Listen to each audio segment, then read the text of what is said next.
जावेद अख्तर साहब कवि हैं, शायर हैं, गद्य भी लिखते हैं, फिल्मों के लिए संवाद लिखे हैं, गीत लिखे हैं।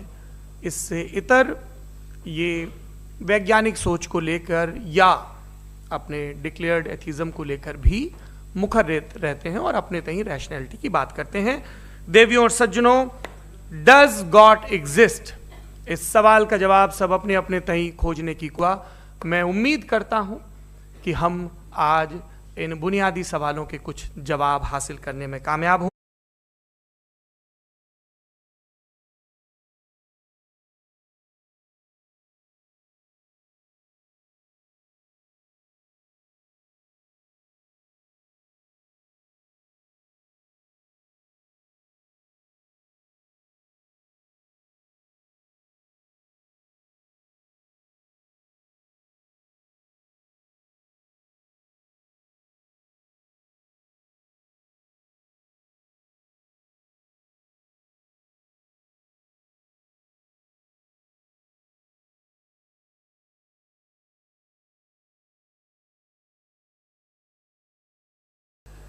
तमाम तारीफ़ें उस क्रिएटर के लिए जिसने इस यूनिवर्स को एक मकसद के तहत पैदा किया है।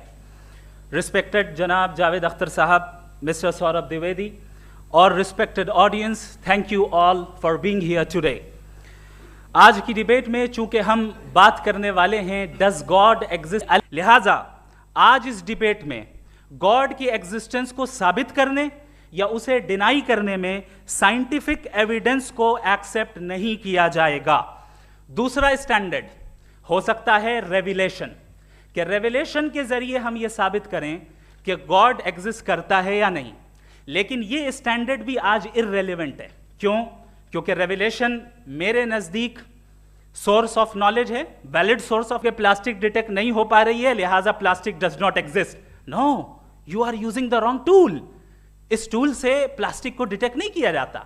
लिहाजा मैं समझता हूं कि गॉड के एग्जिस्टेंस पर एम्पेरिकल एविडेंस का मुतालबा करना एक बचकाना मुतालबा है और हमारे रिस्पेक्टेड जनाब जावेद अख्तर साहब इस स्टेज से अब बहुत आगे निकल चुके हैं।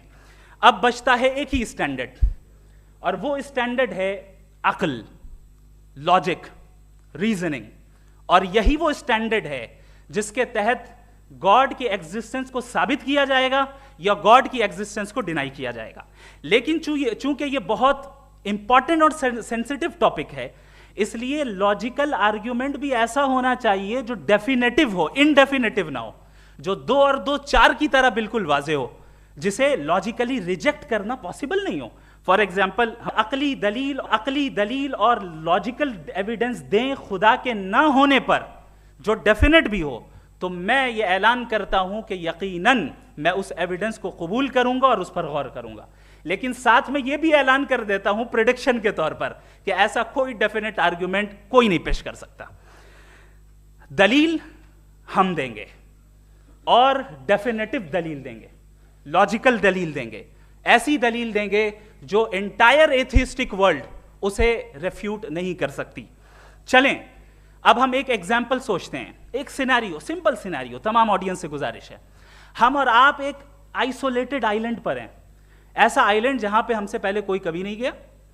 चलते चलते आपके सामने अचानक आपने देखा एक पिंक कलर की बॉल पड़ी। सबसे पहला सवाल आपके जहन में क्या आएगा कि ये बॉल यहां क्यों आई, कैसे आई, ये पिंक कलर की ही क्यों है, कोई और कलर भी हो सकता था, ये इसी शेप में क्यों है, कोई और शेप भी हो सकता था।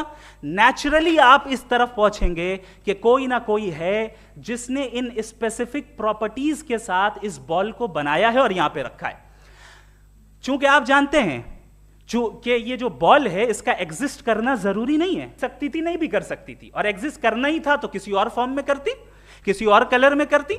अब आप इस बॉल को एक्सपैंड करते चले जाएं, एक्सपैंड करते चले जाएं, एक्सपैंड करते चले जाएं, यहां तक कि ये बॉल यूनिवर्स के साइज की हो जाए। बताइए कि क्या साइज